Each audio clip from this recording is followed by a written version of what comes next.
Bonjour à tous, je suis ravie de vous retrouver pour une nouvelle vidéo sur la chaîne. Aujourd'hui, je souhaitais vous présenter les lectures que j'ai faites ou les achats dans une nouvelle maison d'édition spécialisée fantasy young adulte et qui est une agréable découverte. Donc pour ceux qui ne l'ont pas vu passer, je me suis dit que ce serait pas mal de vous la faire découvrir. Voilà. Avant toute chose, si jamais vous aimez le contenu qui vous est proposé, n'hésitez pas à me mettre un petit pouce pour me soutenir et à me mettre un petit commentaire, vos lectures en cours. Si vous avez d'autres lectures en matière de fantasy à me conseiller, je suis preneuse. Donc la maison d'édition en question, c'est Corrigan. Voilà, donc je me suis procuré 4 ouvrages pour l'instant. Il y en a un petit peu plus qui sont parus. Moi je suis vraiment fantasy, donc je crois qu'il y en a d'autres où je n'étais pas forcément, le résumé m'a pas beauté, mais en majorité, et ça m'arrive jamais, voilà, m'acheter 4 ouvrages, et j'en ai lu 3 sur 4 pour l'instant, où les 3 ont été des coups de cœur, je me suis dit qu'il fallait que je les présente effectivement sur la chaîne. Donc, Le cœur du prince corbeau, le premier ouvrage de Tessona Odette, Le royaume des failles, tome 1. Donc ça, c'est une revisite du conte de Cendrillon. Voilà, revisite moderne, totalement moderne. Et ça a été quasiment un coup de cœur. J'ai passé une très bonne lecture, j'ai pas pu m'en séparer. Il y a eu un tout petit passage où effectivement, entre le moment où l'intrigue, la tension monte au climax et où il y a le dénouement, c'est passé un petit peu trop vite, mais bon, en un one shot on peut pas faire beaucoup plus, donc j'ai trouvé ça vraiment très bien mené. Et pour ceux qui me suivent, je suis pas forcément fan des revisites de contes, et c'est vrai que pour l'instant j'ai eu la chance, toutes les revisites de contes que j'ai lues, elles étaient parfaites. Donc la couverture effectivement est magnifique, il y a un beau travail effectivement au niveau de la maison d'édition, voilà, c'est du soft touch. Il y a des encarts pour pouvoir effectivement, si vous n'avez pas de marque-page, donc franchement au niveau du travail éditorial, c'est plutôt bien fait. Au niveau de l'histoire, donc c'est une revisite du conte de Cendrillon, je vais vous remanier un petit peu le résumé simplement pour vous faire part de mes impressions. Donc on suit le prince Franco, qui est héritier du trône de la cour de la lune, qui est l'idéal masculin et qui du coup a pléthore de prétendantes. Après une multitude de rendez-vous insatisfaisants, il laisse tomber et il renonce effectivement à l'amour. Ça lui pose un problème, pourquoi? Parce qu'il veut reprendre effectivement le trône et il doit se montrer face à ses sujets comme digne de reprendre le trône et il faut qu'il ait une reine effectivement à ses côtés. C'est bien plus compliqué que ça, mais vous le verrez. Il va conclure un pacte, et là on nous révèle une partie effectivement de l'intrigue, donc ça doit arriver effectivement au premier quart, pas avant. Il va conclure un pacte avec une jeune fille, Amber, qui est domestique, d'après ce qu'il voit, mi-fae, mi-humaine, et il va conclure un pacte pour pouvoir effectivement que chacun d'entre eux gagne effectivement sa liberté. Voilà, elle va se faire passer effectivement pour sa petite amie jusqu'à une certaine échéance, et passé cette date-là, ils seront effectivement libres tous les deux. Voilà. Donc elle va faire alliance avec ce prince avec qui elle a eu un premier contact totalement désastreux, donc ça va être un véritable slow burn, vous l'aurez compris. Elle le déteste par-dessus tout, elle le trouve arrogant, manipulateur, tout ce qu'on veut. Et dans ce monde effectivement de la cour de la lune où tout est fait d'illusions, de manipulations, de faux semblants, il faudra effectivement à la fois résister à l'envoûtement, au charme du prince et à la fois aux manigances de la cour. J'ai trouvé que la revisite était très bien faite. Encore une fois, moi je suis pas fan des revisites de contes, et c'est vrai qu'on suit Amber qui est dans cette famille où elle est effectivement domestique. Elle est aux ordres de sa belle-mère depuis le décès de son papa et aux ordres de ses deux demi-sœurs qui sont totalement détestables. Donc là, le conte est parfaitement respecté. La revisite moderne, c'est qu'on est dans un monde fantastique, un monde avec des faées et des humains qui se côtoient, avec des Célie, des Uncélie, donc ça je vous passe, le milieu fantastique, le monde fantastique est plutôt bien expliqué, donc ça je vous laisse la surprise. C'est pas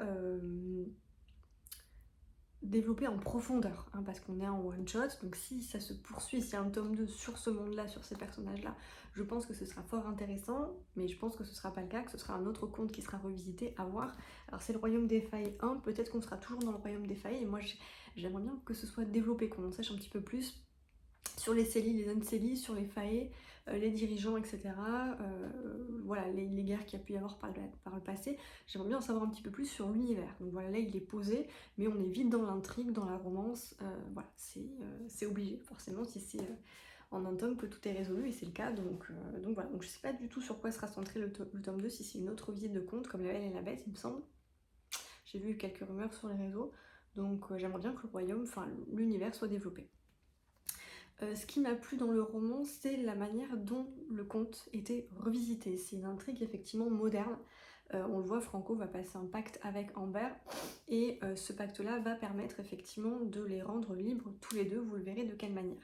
Amber, elle est un petit peu empatouillée dans plusieurs pactes avec sa belle-mère, avec Franco, tout va se surajouter et on est vite oppressé comme elle par cet imbroglio effectivement de situations et on aimerait bien savoir comment elle va se dépatouiller de tout ça. Donc au niveau de la revisite, c'est moderne, ça il n'y a pas à dire, puisqu'on est dans un monde faérique, c'est totalement éloigné du conte d'origine, hein, au niveau de l'intrigue. Après au niveau des personnages, ils sont là, on a la belle-mère, les deux demi-sœurs, etc. Ensuite c'est les personnages. Amber est un personnage extrêmement attachant, qui du coup a subi un traumatisme puisqu'elle a perdu son papa dans d'horribles circonstances, vous le verrez, et qu'elle subit le courroux de sa belle-mère et de ses deux demi-sœurs. Voilà, donc elle n'a pas une existence, elle n'a pas eu et elle n'a pas une existence effectivement facile, donc on s'y attache très très facilement. Elle a des dons qui sont juste magnifiques, donc pour ceux qui aiment la musique et le chant, vous serez séduits. Donc on a beaucoup, on a une description de l'univers, du monde féerique, bon, qui pourrait être plus développé, mais c'est là.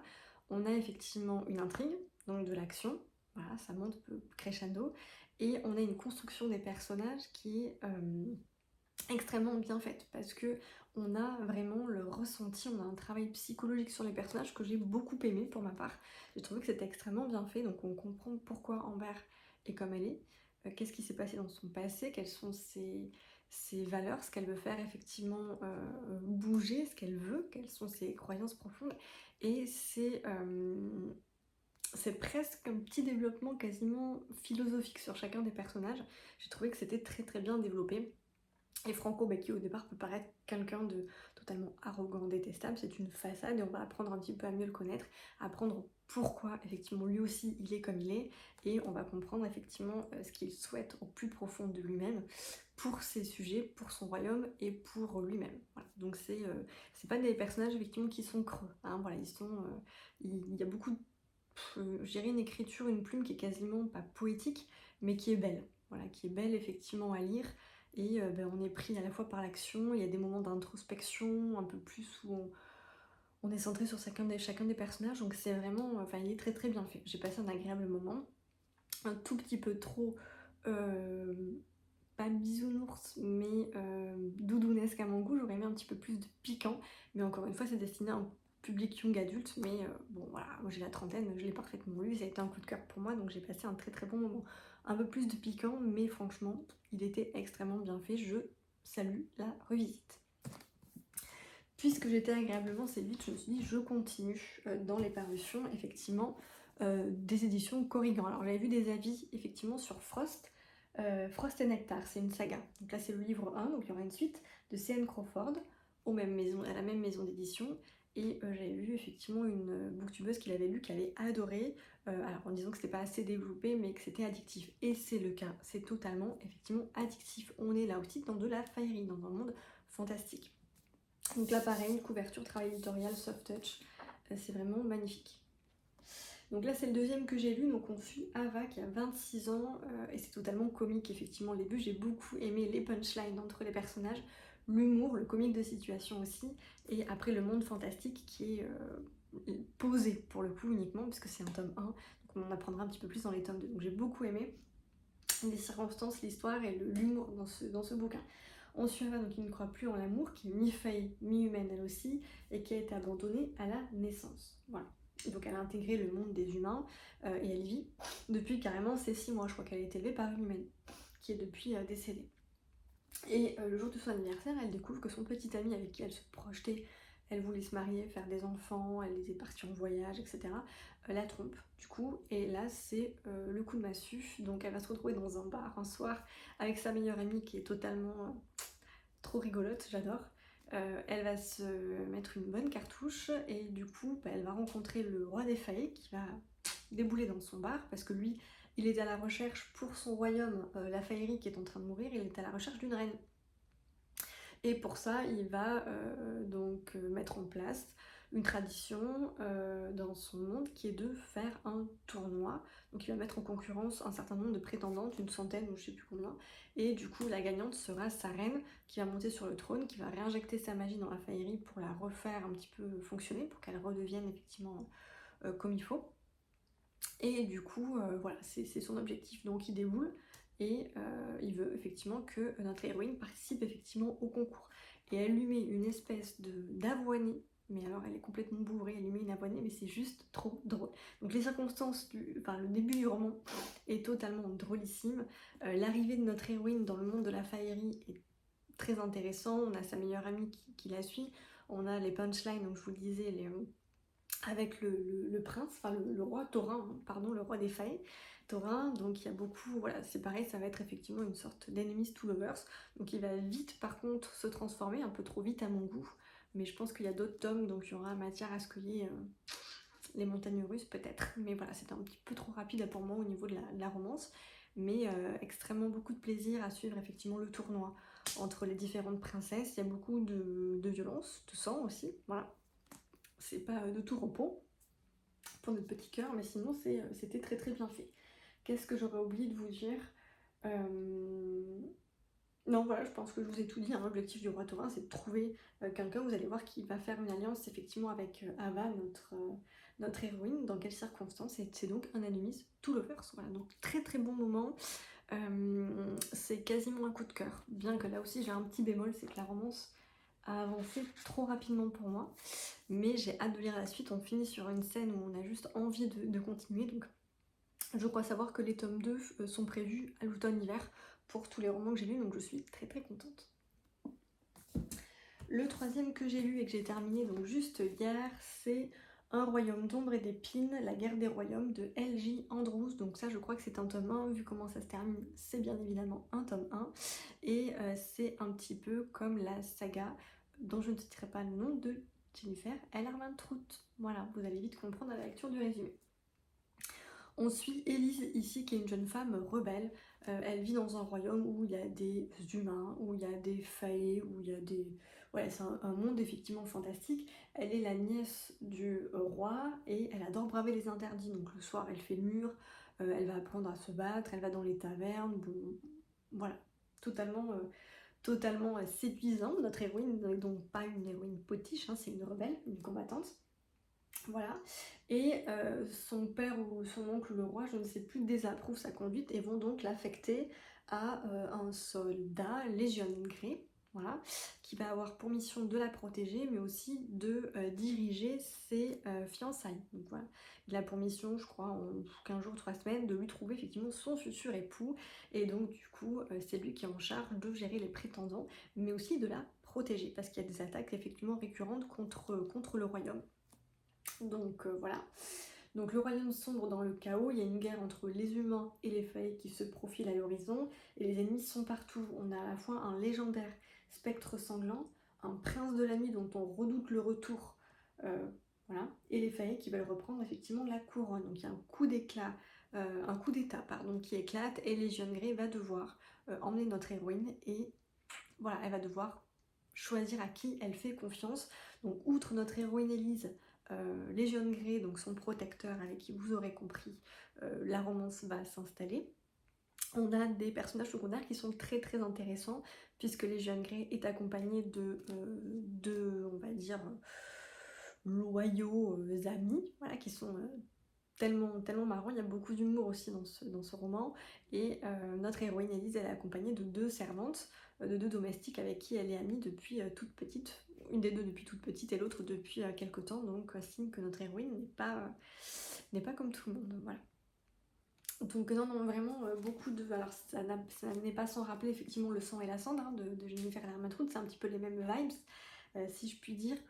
On est un peu plus atténué, mais c'est un petit peu du même goût. Donc si ça peut vous intéresser, si vous avez aimé cette saga-là, je pense que celle-ci va vraiment vous séduire. Donc on a là par contre un univers de fantasy qui est beaucoup plus développé et installé que les 2 précédents. Ça c'est clair et net. C'est nécessaire pour effectivement comprendre l'issue de l'intrigue. Donc on a un univers fantasy qui est très bien développé, des personnages qui sont au top, avec des personnages secondaires bien présents, donc ça c'est très bien. Il y a la romance, mais pas que.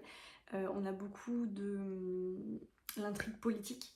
L'intrigue politique est présente sans être prédominante, parce que moi ça m'intéresse pas tellement, donc non, ça prend pas le pas sur le reste. Donc on sait parfaitement bien doser entre la romance, le fantasy, où il faut quand même comprendre, voilà, qu'on a le spectre sanglant, Le prince de la nuit, les fées qui veulent reprendre le trône, donc tout ça, il faut comprendre comment tout ça, ça s'imbrique. Donc effectivement, il y a un petit peu plus, il y a une recherche un peu plus poussée au niveau de l'intrigue, je dirais, dans ce roman. Et puis voilà, la romance qui est prédominante également. Donc c'était une agréable lecture, je dirais quasiment même un coup de cœur comme les autres. Voilà. Et enfin, celui qui me fait trop envie, beaucoup trop envie, et que j'ai acheté juste avant de démarrer mes vacances, c'est Savage Lands, tome 1 de Stacey Mary Brown. Donc c'est des tomes 1, je suis parfaitement ravie, comme les tomes 1 ont été des coups de cœur, j'ai trop hâte des tomes 2.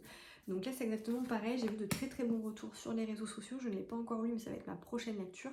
Là je suis sur le tome 1 de ACOTAR, je sais je ne l'ai pas lu, et dès que j'ai fini ACOTAR, je vais lire effectivement celui-là. Donc ici on suit Brexley, qui a été entraîné aux arts de la guerre et qui a 19 ans. Élevée dans le palais du général Marcos qui règne d'une main de fer sur le royaume des humains, la jeune femme est destinée à devenir une combattante d'élite dans la guerre qui oppose son monde à celui des failles. Donc on a vraiment des univers qui sont centrés sur les failles. Pour l'instant, tous ceux que j'ai lus, on est en faillerie, où on a des humains qui basculent, mi-faille, mi-humain, qui basculent dans la faillerie. Donc voilà. Mais une nuit, le destin de Brexley bascule. Elle est capturée par les faillis et jetée dans la prison que tout le monde redoute, la maison de la terreur, d'où personne n'est jamais ressorti vivant, un lieu où s'entassent les rebuts de la société et où règne une violence extrême. La seule manière pour Brexley de survivre est de nouer des alliances contre nature avec des faillis, à commencer par Warwick Farkas, le plus dangereux, envoûtant et séduisant d'entre tous. Dans la toile mortelle des jeux de pouvoir, la jeune femme brise alors la seule règle qui peut la sauver, ne jamais baisser sa garde face à l'ennemi. Pour survivre, elle doit s'allier à son pire ennemi. Donc je ne sais pas si ça augure du slow burn, je le pense fortement, mais outre la couverture, qui est juste magnifique, voilà, le résumé est on ne peut plus alléchant et j'ai vu de très très bons retours pour ceux qui l'avaient lu. Vous l'aurez compris, les éditions Corrigan, c'est pour l'instant des coups de cœur. Alors j'ai pas acheté toutes les parutions, parce qu'il y en a une ou deux qui m'ont pas forcément plu au niveau du résumé, ça arrive, voilà. C'est déjà pas mal que j'ai acheté 4 et que sur les 4 j'en ai lu 3 et que 3 soient des coups de cœur. Donc franchement c'est des univers fantasy young adulte avec une romance qui est quand même effectivement au centre de l'intrigue, mais pas que. C'est-à-dire que ça reste une grosse partie de l'intrigue, mais on a quand même un monde fantasy qui est posé, plus ou moins poussé selon les romans, et tout est extrêmement bien ficelé. Enfin, moi je suis trop contente, moi qui aime le milieu fantasy, les failles, etc. C'est totalement à mon goût. Voilà, donc franchement, foncez si vous avez à peu près les mêmes goûts littéraires comme moi. Foncez, n'hésitez pas. Donnez-vous une idée. Alors, le cœur du prince corbeau, c'est vraiment spécifique parce que c'est une revisite de conte, donc c'est à part, c'est un petit peu plus, on va dire, enrobé, doudounesque que les autres, où il y a un petit peu plus de violence, de confrontation entre les peuples. Voilà, celui-là, je le mettrai un petit peu à part. Donc voilà, n'hésitez pas à faire la découverte de cette maison d'édition qui pour moi pour l'instant est un coup de cœur. Donc je vais suivre avec grosse envie les parutions des futurs tomes à la rentrée, pour la rentrée littéraire. En attendant, je vous souhaite de très bonnes lectures. À très vite.